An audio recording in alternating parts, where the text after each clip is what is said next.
Pourquoi est-ce qu'on dit qu'après la pluie, il y a le beau temps? Parce que le beau temps succède toujours à la pluie. Pouvez-vous me dire si nos 4 saisons, celles qu'on connaît depuis toujours chez nous, vont changer complètement avec cette modification climatique? Alors d'après mon expérience, je pense que le printemps et l'automne vont être des saisons qui vont être raccourcies au profit de l'hiver et de l'été. Est-ce qu'on pourrait toucher un arc-en-ciel? Non. Est-ce que c'est vrai que quand on va au pied d'un arc-en-ciel, est-ce que ça nous porte chance? Alors ça, c'est une croyance, c'est pas une réalité scientifique. Qu'est-ce qu'on pourrait faire pour aider la planète, pour pas trop polluer? Eh ben, avoir une attitude responsable déjà dans un premier temps vis-à-vis de la nature.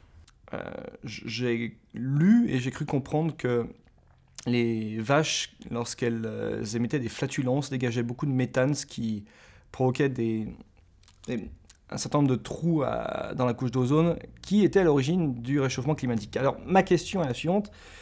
En tant que spécialiste, ne pensez-vous pas que l'euthanasie de toutes les vaches dans le monde pourrait être une solution à la lutte contre le réchauffement? C'est une solution que j'approuve totalement. Pourquoi le ciel il est bleu quand il fait chaud et il est gris quand il fait froid? Alors ça s'explique par la formation des nuages qui sont des gouttelettes d'eau en suspension. Plus le nuage est gris, plus il a des grosses gouttelettes d'eau en suspension. Est-ce que le réchauffement climatique, il touche tous les pays ou juste les pays chauds? Alors, le réchauffement climatique, ce n'est pas une réalité qui est globale. Elle va toucher certains pays. D'autres, aujourd'hui, pourraient connaître soit un ralentissement des températures, soit un refroidissement. Même si la tendance est qu'une majorité des pays se réchauffent. Est-ce qu'à la fin, il n'y aura plus de terre où on pourra vivre et qu'il n'y aura plus que de l'eau sur la terre? Bah ça, c'est impossible d'y répondre. Avant qu'on en arrive là, il y aura beaucoup de temps qui se sera passé. Pourquoi présenter toujours les variations climatiques en scénario catastrophe et ne pas parler du sens d'adaptation de l'homme? On a toujours tendance à tourner le climat et les médias comme en sont responsables d'un point de vue catastrophique. On s'est jamais véritablement interrogé sur les bienfaits potentiels d'un changement climatique. Enfin, comment il peut avoir un grand beau soleil et la seconde d'après de la grêle? Il faut d'abord qu'il y ait eu une grosse formation nuageuse, comme ce qui arrive quand il y a un orage, et après, la grêle, elle peut tomber. Pourquoi maintenant il fait pas beau et tout à l'heure il faisait un petit peu chaud? Ah. Comment ça se fait qu'il y a plus de nuages quand par exemple, il y a le pic de pollution?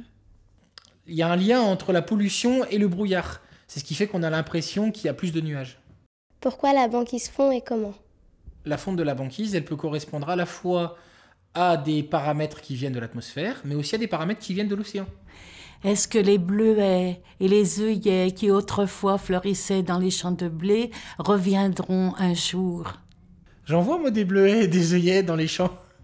Est-ce qu'on va être touché par ces changements de climat? Oui, on va être touché, mais touché, ça ne veut pas dire forcément impacté gravement. Si on s'adapte comme il faut et qu'on prend les mesures nécessaires, on peut très bien réussir à s'en sortir sans difficulté. Pourquoi la Terre est gelée? Parce que c'est l'eau qui se transforme, l'eau du sol qui se transforme en glace. Est-ce que les nuages blancs sont propres et est-ce que les nuages gris sont pollués? Alors non, les nuages blancs sont des nuages composés de cristaux de glace, les nuages gris sont des nuages composés de gouttelettes d'eau.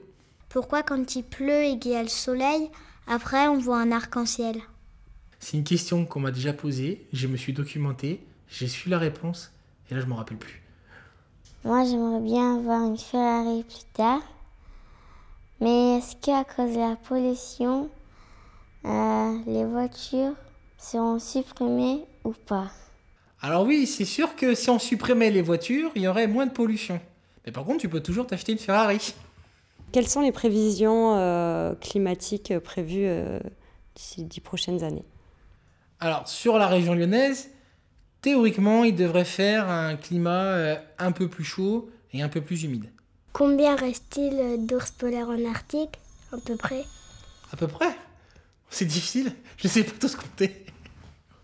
J'aimerais savoir combien d'espèces d'animaux pourraient disparaître à cause du réchauffement climatique. Alors ça, on ne peut pas le chiffrer. Mais n'oublions pas aussi, on voit toujours le côté négatif de la disparition des espèces. Il y a peut-être aussi des nouvelles espèces qui pourraient être créées. Combien de pays vont être inondés? Alors, il existe un certain nombre de pays potentiellement infectés, notamment les îles océaniques avec peu de relief, mais c'est difficile de donner un chiffre précis. Bon, écoutez, moi j'aimerais savoir pourquoi est-ce qu'il y a des endroits sur cette planète où il fait tout le temps mauvais.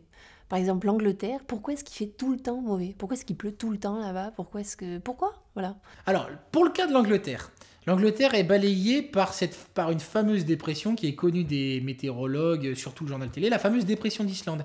Elle est souvent balayée par cette dépression, mais c'est pas pour ça qu'il fait forcément toujours mauvais en Angleterre. Qu'est-ce qui provoque une canicule? C'est des épisodes répétés de chaleur importante quand elle monte très haut dans la journée et qu'elle diminue peu pendant la nuit. Est-ce que nous aussi on va mourir à cause du réchauffement climatique? Non, on va pas mourir à cause du réchauffement climatique. Pourquoi au pôle Nord, il fait froid? C'est lié à la position de la Terre par rapport au Soleil. Si le pôle Nord il fond entièrement, le niveau de l'eau il montera de combien de mètres? Le pôle Nord, c'est essentiellement de la banquise et ça n'impacte pas sur le niveau de la mer. Par contre, il me semblait avoir lu que si le Groenland, mais sous réserve, c'est que des souvenirs, si le Groenland devait intégralement fondre, le niveau de la mer, je crois qu'il augmenterait de 7 mètres. Pourquoi le soleil il est aussi grand? Bonne question. Est-ce que le soleil peut tomber du ciel? Non, le soleil peut pas tomber du ciel. Pourquoi la pluie tombe? La pluie tombe quand l'air est gorgé d'eau. C'est quoi la dimension du pôle Nord? Le pôle Nord en lui-même, il n'a pas de dimension, c'est juste un point géographique. Qu'est-ce qui va se passer plus tard? Qu'est-ce qui va se passer plus tard? J'aimerais bien le savoir. Comment on devient climatologue? À quel moment on se dit, quand on est petit, tiens, moi, quand je serai grand, je vais m'occuper du climat? Ce qui m'a donné envie d'étudier le climat, c'est d'observer le temps avec mes grands-parents, de voir les orages, de voir la pluie et d'essayer de me dire pourquoi ça existe. Non mais tant mieux, moi je dis heureusement qu'il y en a. J'aimerais savoir dans quel climat se font vos recherches. C'est plutôt un climat entre chercheurs continental, tropical, tempéré ou glacial? Alors le climat des relations entre chercheurs, c'est une très bonne question. Je pense qu'il peut passer à la fois de glacial à tropical. On s'entend tous plus ou moins bien et des fois, quand on n'est pas d'accord, comme tout scientifique, on se met dessus.